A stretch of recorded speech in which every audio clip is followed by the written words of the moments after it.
ડેડા Gujarati film પિતૃત્વની હૃદયસ્પર્શી ગાથા। શું એક પિતાનો પ્રેમ કોઈ પણ સંકટનો સામનો કરી શકે છે? જુઓ ડેડામાં એક એવી ભાવનાત્મક યાત્રા જે તમારા હૃદયને સ્પર્શી જશે। નમસ્કાર દર્શકો, આજે આપણે વાત કરવાના છીએ એક એવી ગુજરાતી ફિલ્મ વિશે જે તમને લાગણીઓના ઊંડાણમાં લઈ જશે। 4 જુલાઈ 2025ના રોજ રિલીઝ થઈ રહી છે ડેડા એક હૃદયસ્પર્શી કહાણી જે પિતૃત્વ અને જીવનના અણધાર્યા પડકારો પર આધારિત છે। ભલે શીર્ષક દાદા જેવું લાગે, પણ આ ફિલ્મ એક પિતાના સંઘર્ષ અને તેની શક્તિની વાર્તા છે।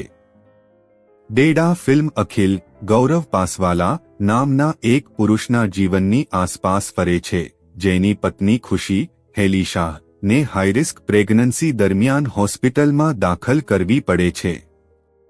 પિતૃત્વની ખુશીની આશા ઝડપથી ચિંતા અને ડરમાં પરિવર્તિત થાય છે।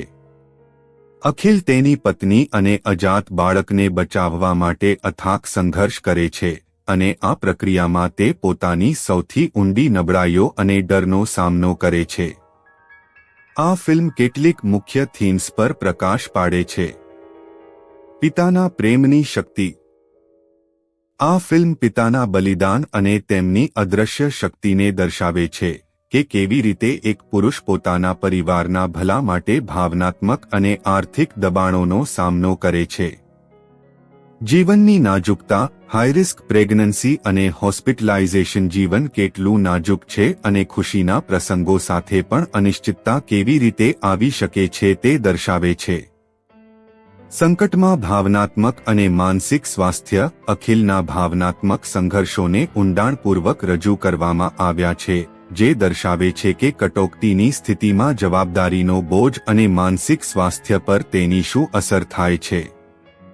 પ્રતિકૂળતામાં પારિવારિક એકતા। ફિલ્મ બતાવે છે કે સૌથી મુશ્કેલ સમયમાં પણ પરિવારો કેવી રીતે એકબીજાને ટેકો આપીને આશા અને મનોબળ ટકાવી રાખે છે। આધુનિક વાલીપણું અને અપેક્ષાઓ। આ વાર્તા વર્તમાન સમયના વાલીપણાના પાસાઓ અને આવી પરિસ્થિતિઓમાં વ્યક્તિઓ પર મૂકવામાં આવતી અપેક્ષાઓને પણ સ્પર્શે છે। ડેડા એક ડીપલી ઇમોશનલ અને ડ્રામેટિક વાર્તા હોવાનું વચન આપે છે, જે વાસ્તવિક જીવનના ભાવનાત્મક પરીક્ષણોનો અરીસો રજૂ કરે છે।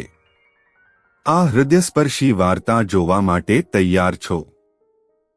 તો 4 જુલાઈ 2025ના રોજ તમારા નજીકના સિનેમાઘરોમાં ડેડા જોવાનું ચૂકશો નહીં।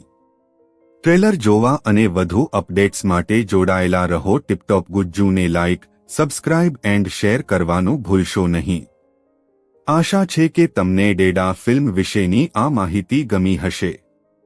તમારા વિચારો કોમેન્ટ સેક્શનમાં જણાવો અને આ વિડિયોને તમારા મિત્રો અને પરિવાર સાથે શેર કરો।